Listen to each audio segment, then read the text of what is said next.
Hi everyone, L.A. Jacobson here, and today we are going to talk about books on Baccarat.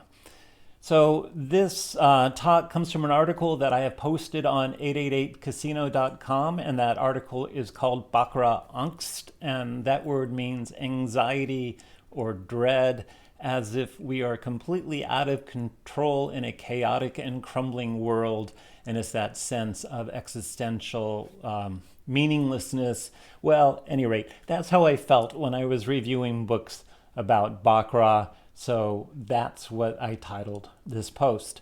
All right, just to get started, what I want to do is just look at what happens if you search for blackjack books on Amazon, and what happens is you get a number of books that give you fact, science-based ways of beating the game of blackjack, card counting, different systems, high-low, high-opt, and those sorts of things. They give you strategies for wagering and index plays, ideas for camouflage, team play, those sorts of things. And if you just scroll down, you just get a number of good books. The World's Greatest Blackjack Book, Blackjack for Blood, Kenny Houston's $1 Million Blackjack about the team play in the 1970s in Atlantic City, Beat the Dealer by Ed Thorpe, on and on. These are just good books. There's no question about it. If you wanted to be an aspiring blackjack player, you could find a number of books that give you science-based principles for beating the game. Now, if we type in Baccarat, what we get is quite the opposite. We get book after book that's sort of filled with non-science, voodoo, mythological thinking about how to beat the game. And I'm just going to scroll down here, and for example, Trend Spotting would be the sort of title that you would look at and just go, what is going on here? The cards don't have memory, and yet we're trying to talk about beating the game like they do. All right, so let's go here. And what I did for the purpose of writing this article was to purchase a lot of books off of Amazon and go through these books and pick out parts of them that indicated sort of the philosophy of the author towards beating the game and what they were presenting. So the very first book I want to present is The Basics of Winning Baccarat by Avery Cardoza. So here it is, available on Amazon today. And let's see what Avery had to say. He said, "Our own in-house research has shown that the 2 through 6 are cards that favor the player position, while the rest of the cards, 8 through king, favor the bank. The aces and sevens have little effect on either position and are considered neutral. By tracking the removal of these cards, you can gain an edge by betting player when there's a higher ratio than normal of 2s through 6s remaining, and bank when there's a higher ratio of the high cards, 8 through kings." So this is very much like the high-low card counting system for ordinary blackjack. And when they talk about in-house research, I have to assume that somebody wrote a computer program to iterate through all the possible hands in Baccarat and compute the effects of removals, which is the change in the house edge when you take various cards out of the shoe. Well, I did that research too, and this is what I got. So what I got from my effective removals here, if you see the EOR, that third column, when that's a negative number, it means that the edge moves towards the house. When it's a positive number, it means the edge moves towards the player. So if we just focus on the player bet in Baccarat, what we see here is that the ace, 2, 3, 4, and the zero-valued cards, 10, Jack, Queen, King, if you take those out of the shoe, then the edge moves towards the house. Whereas the 5, 6, 7, 8, 9, if you take those out of the shoe, the edge moves towards the player, right? So we are happy to have an excess of 5, 6, 7, 8, 9 in the shoe.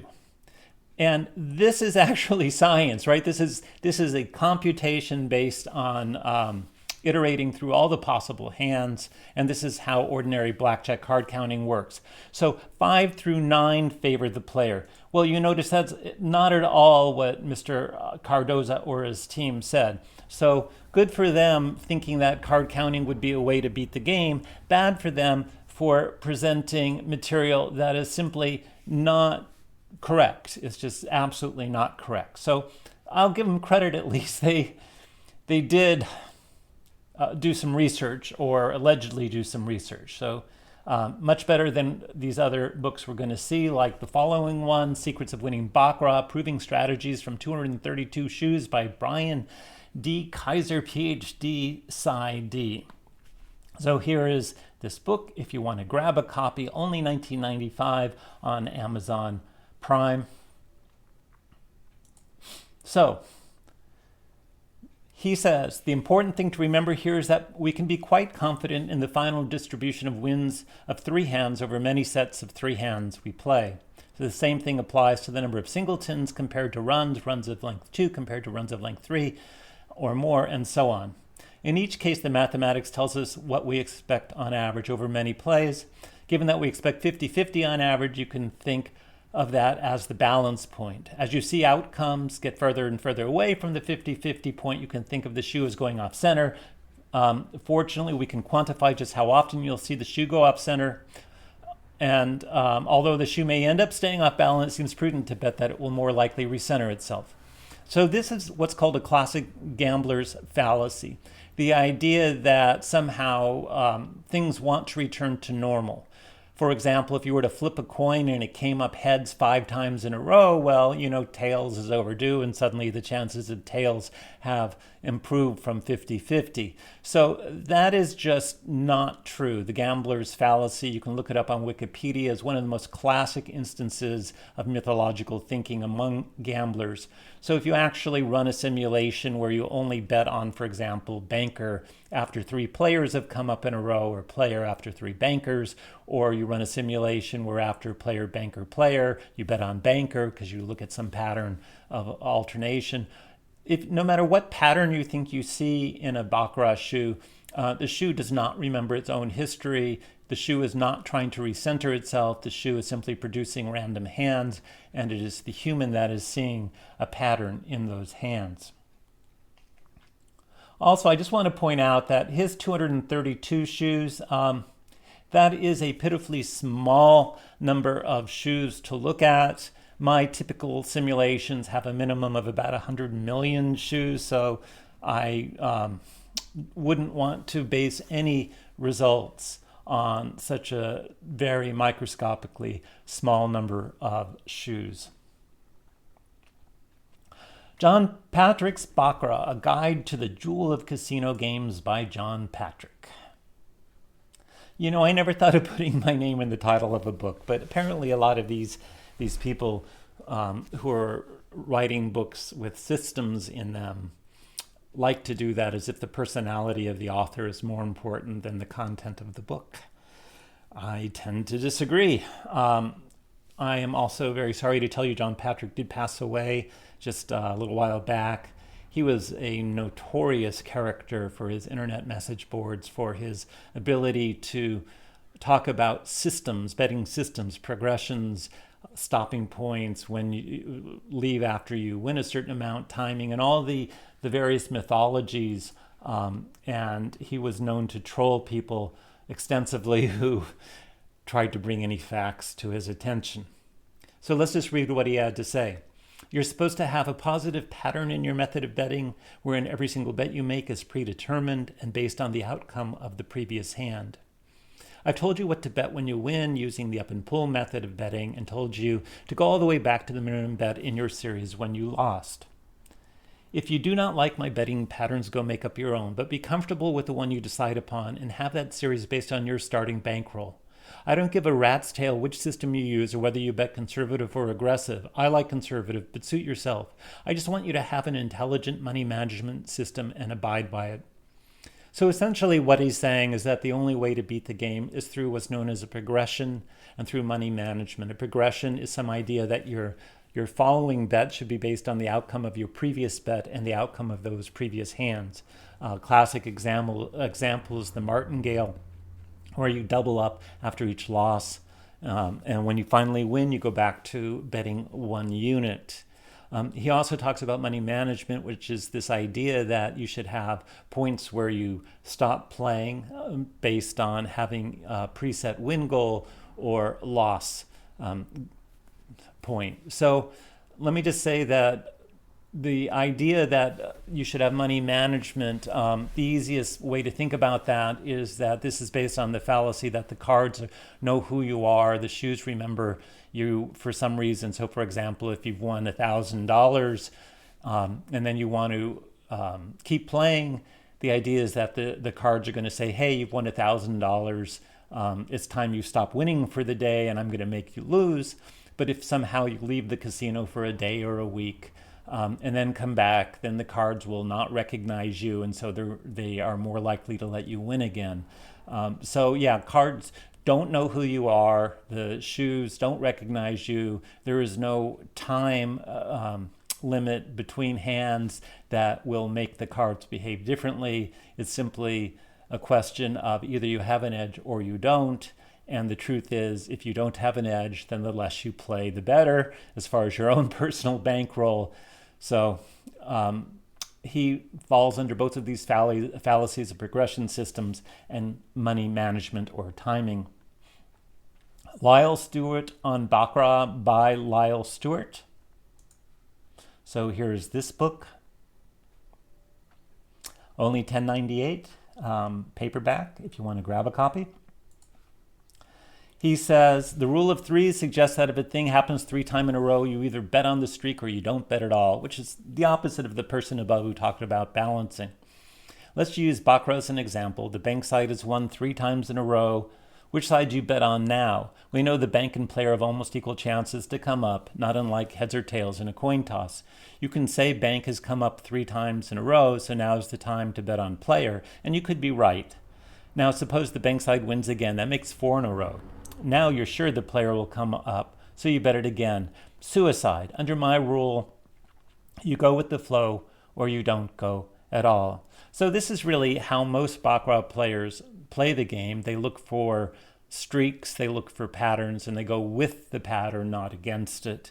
Again, the cards don't know that they've had a pattern. There's no obligation for them to do one thing or another based on the previous patterns. And if you look at any statistical results at all in the matter, then after 3 banks, player and banker are pretty much statistically still at their same odds that they were before that streak happened. So what's the best bet? Well, the best bet is always banker because it has the lowest house edge. So if I were to choose what to bet after 3 bankers in a row, I would bet banker. If I were to choose what to bet after 3 players in a row, I'd choose banker. So banker has the lowest house edge. If you're playing a commission-free variant, then it might turn out that player has the lowest house edge. So the best bet is always the one with the lowest house edge, and streaks simply do not matter. All right, winning Baccarat strategies, the first effective card counting systems for the casino game of Baccarat by Henry J. Tamburin, Ph.D., and Dick Rahm, Master of Science. There's this book, March 1st, 1983, 37 years ago.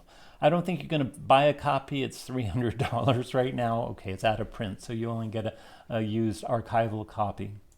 So what they say is, analysis of our Baccarat lab computer tests indicate that the true casino percentage on bank hand bets is probably closer to 1.0% than it is to 1.17%. In fact, it's 1.06%. I think that even back in 1983, a computer could run a cycle of Baccarat in very short order. It's really a very small computer program. We estimate that proper use of counting systems set forth in this section will further reduce the casino percentage by 1/2 to 3/4 of a percentage point. This reduces the casino percentage to practically nothing and makes Baccarat the best casino game for those who do not want to get involved with the hassles associated with counting and blackjack. Well, I have to say he's right, okay? He is absolutely right that there are card counting systems that effectively reduce the house edge in Baccarat. So next to blackjack, if you want to give the house the smallest possible edge, I would recommend Baccarat card counting. Now, I know Henry personally, and I looked at the card counting system he suggested in this book, and it's just wrong.